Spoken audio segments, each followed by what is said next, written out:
A school of thought holds the conviction that strong and able leadership drives development, while another is on the view that followers shape how a leader governs a nation and the kind of development citizens there and get. Well, Nigeria has been on the crossroad as citizens debate and seek leadership that will enhance the vast resources of the nation and bring about development.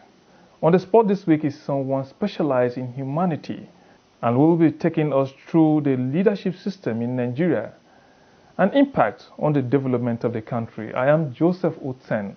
Welcome to the program.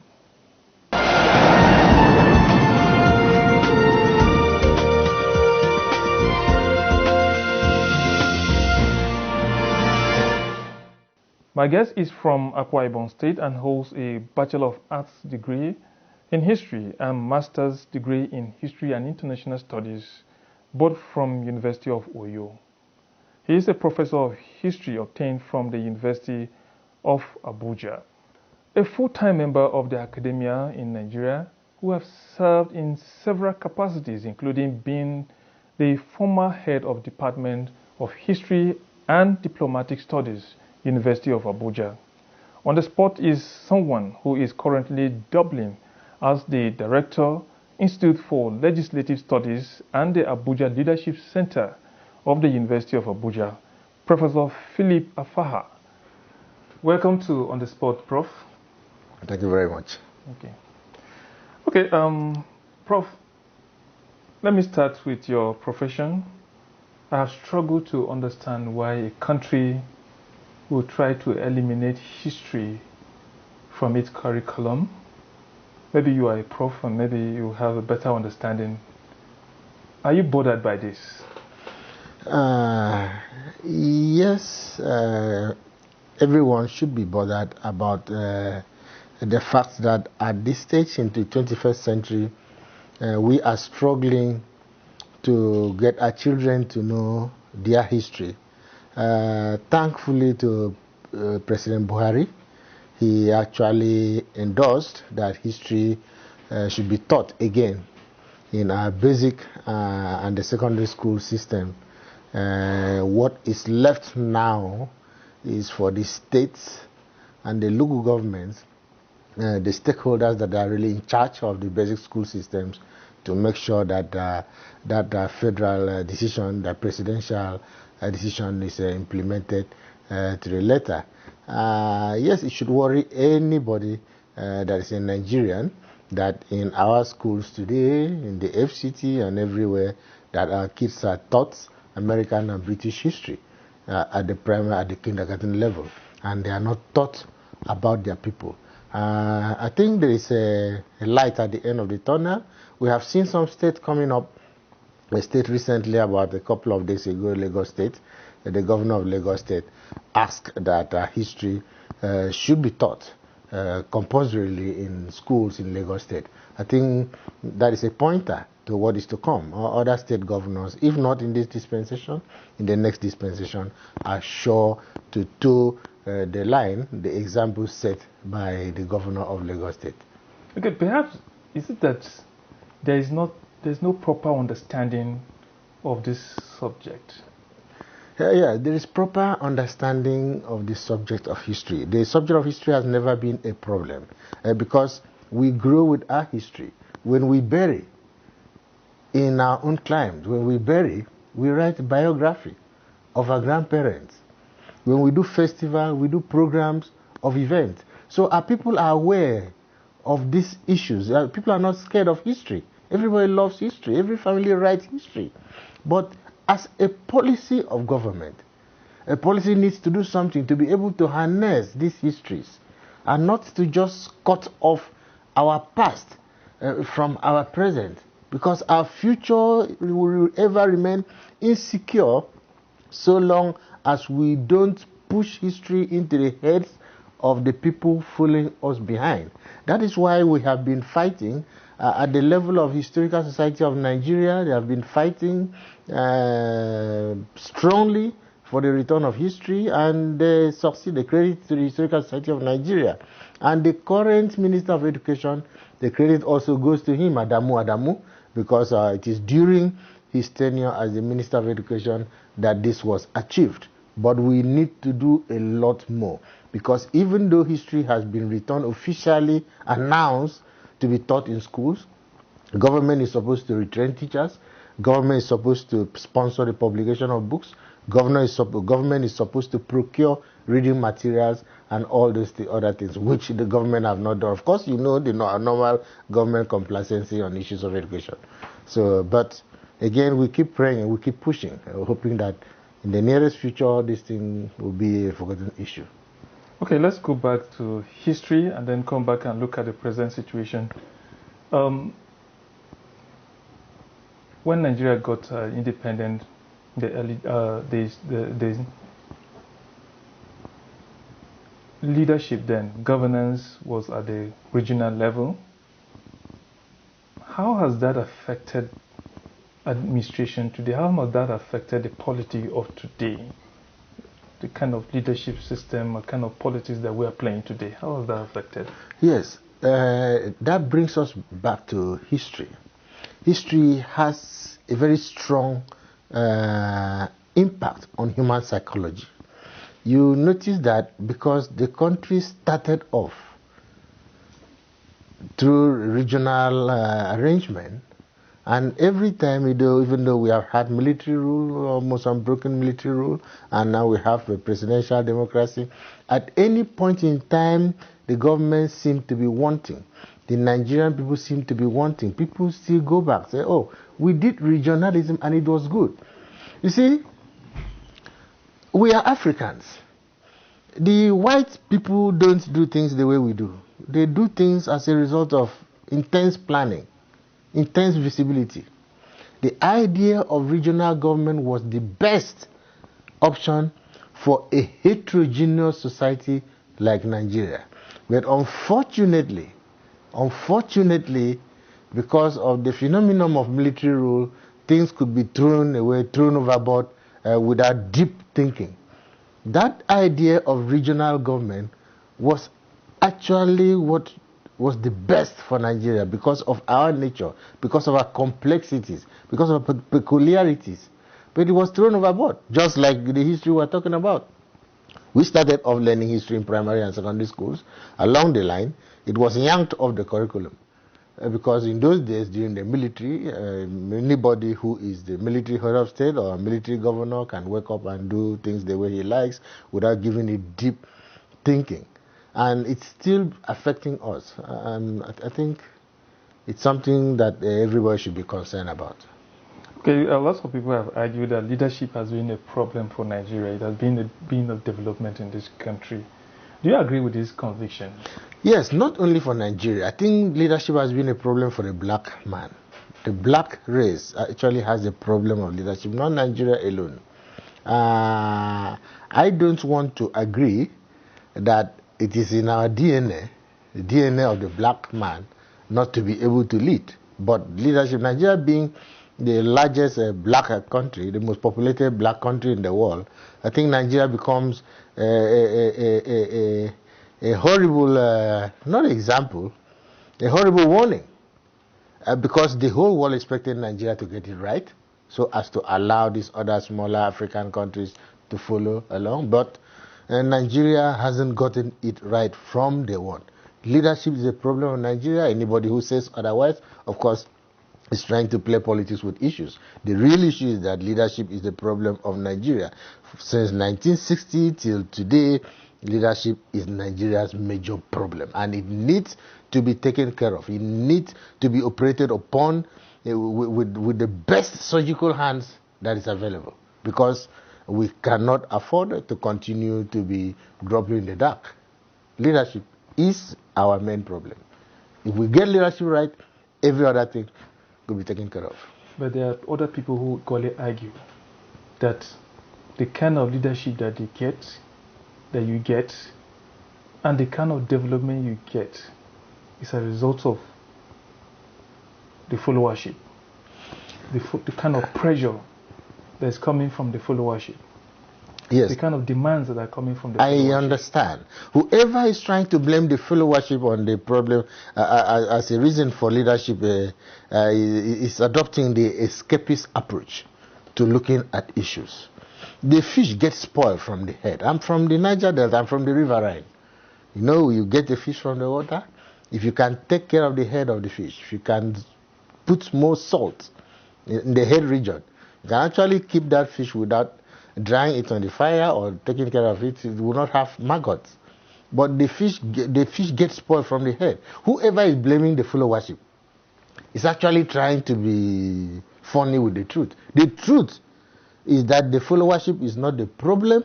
The problem is squarely problem of leadership. The day we get it right, getting the right person to sit on the right positions, in the right offices, and these people are altruistic in their mindset, they are altruistic in their actions, everything will follow through.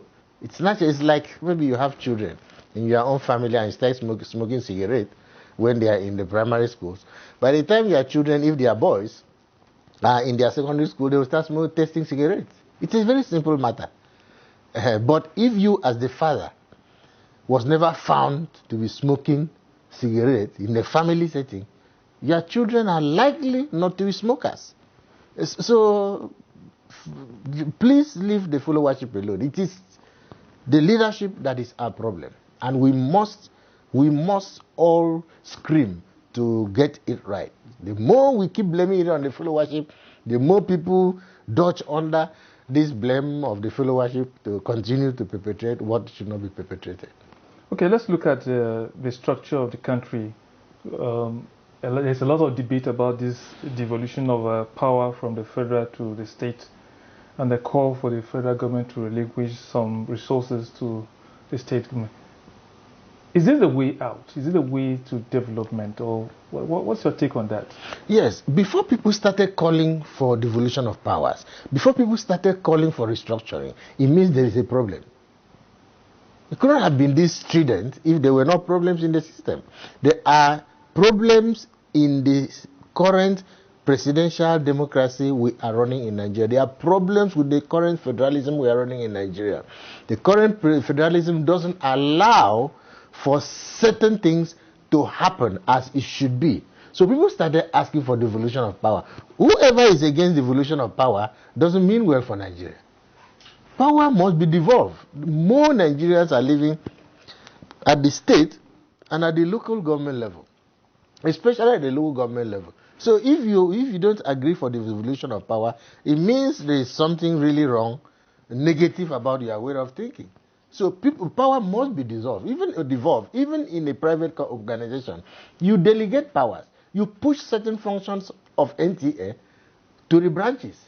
You don't do everything here at Gariki, where you're sitting down. You push certain things that are done by the state offices of NTA. You devolve power. You allow them to also do certain things on their own. Then you sit down here at the headquarters to regulate. And some of the things you are supposed to do, you give them to do, and you do the other ones. So the thing flows seamlessly. But the moment you gather all the powers, all the functions of government, simply because most of these things translate to money issues and puts them in Abuja, Abuja is choked. Abuja is choked. The governance system, the bureaucracy itself is choked. It's choked up. So it should be devolved. Most of the things that the federal government is handling currently should not be handled by the federal government. Democracy, federalism is practiced by other countries. Nigeria is not the only country practicing federalism. Federalism is practiced by other countries. So we should not do as if it is something that is so strange or it is rocket science. No, it's not rocket science. You do it to fit your realities on ground. And you also learn from other people where they are doing it right. Our own is not right. And it must be done right. Whoever is against devolution of power hates Nigeria. Because it is not working. The country is tensed. The tension is getting higher and higher. How do you simmer down this tension without devolving power, chewing a little to be able to swallow? What federal government is chewing now, it cannot swallow. It's choking. Okay. So that's the fact. Okay, take a look at legislation. What was your take on the performance of the legislation?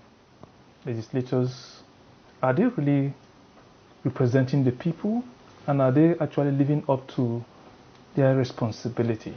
Yes, unfortunately, our legislature started well. From 1999, when they first came in, they started well. It grew. You could hear the issues. People discuss issues. The top senators, Chukwumerije, Oton Zeribe, the other professor that was a Senate president, they were handling issues, they were discussing issues, and it was tension. You could actually see checks and balances. I think on about 2-3 occasions, they threatened to impeach President Obasanjo. Yes, he was not impeached, but it helped to shape the conduct of the sitting president as at that time. And they did so many other things, passed so many laws and all that. But we noticed that as we progress, the graph of performance of our legislature started to nosedive. It started to nosedive. As I'm talking to you now, currently that graph has gone to the lowest level. Because yes, we have a legislature, but we notice that our legislatures are not actually as powerful, they are not as pushful as they should be. You know, when you say legislature is powerful, a lot of people's mind are taken to the impeachment of the president or the governor, no. Yeah. Or the impeachment of the local government chairman, no. Drop the impeachment aside. I mean, even handling issues, national issues. Let me give you an instance. On the issue of the Electoral Act, of course, you notice that the legislature in Nigeria were caught napping. To the extent that when it was time for party primaries, they all look like people that were just waking up from the sleep. They discovered that they had signed away their privileges. Yes, and it's so embarrassing because the whole world is watching.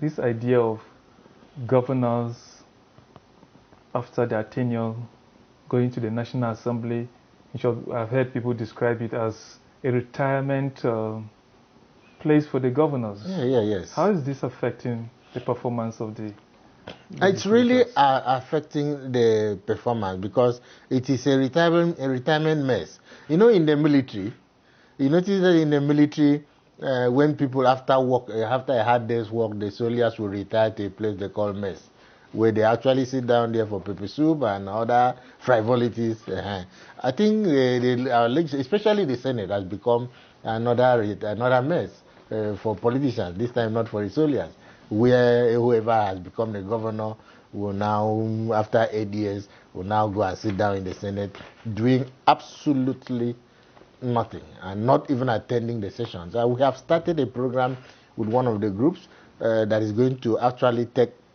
attendance register and be publishing it to see whether it can embarrass some of these senators and other members to be going to work. Most of them don't attend, especially in these political times, and it is not good for the country. It's not healthy.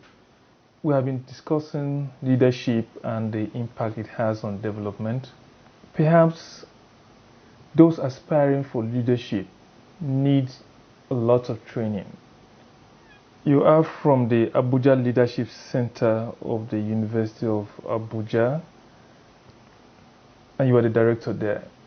Tell us much about this institution and what those aspiring leaders need to get from some places like that. Okay, first I will start by telling you about the center. The center was birthed in 2021, about almost 2 years ago. It's one of the TETFON centers of excellence. See, TETFON came up with an idea to set up these centers of excellence in some universities in Nigeria to actually cultivate research development in strategic areas, the areas that relate directly to national development, in medicine, in agriculture, in ICT, and they choose some universities. And luckily, University of Abuja was chosen to host the Center of Excellence that is in charge of public governance and leadership. And now, like you said in the beginning of the program, that everyone needs to be trained. You notice that a plumber is trained to become one. An electrician is trained to become one. An accountant is trained and certified to become one. The air pilot is trained, certified to become one. You don't hop into an aeroplane when you know that the pilot is not trained. You don't hand over the keys of your car to a driver that has not been trained. Now the question is, why is it that in leadership, anybody can come from anywhere, just anywhere, so far he has the money to buy a party membership card and buy nomination form in any political party, and suddenly he is allowed to climb on the seat of leadership? Why are we taking chance with leadership? Why are we playing pranks with leadership in our climb? So I think it is on the strength of that TETFON and my university came up that, okay, let us set up center that will train people and that will train people on leadership, because that is what is obtainable in some of the countries like Singapore, in China.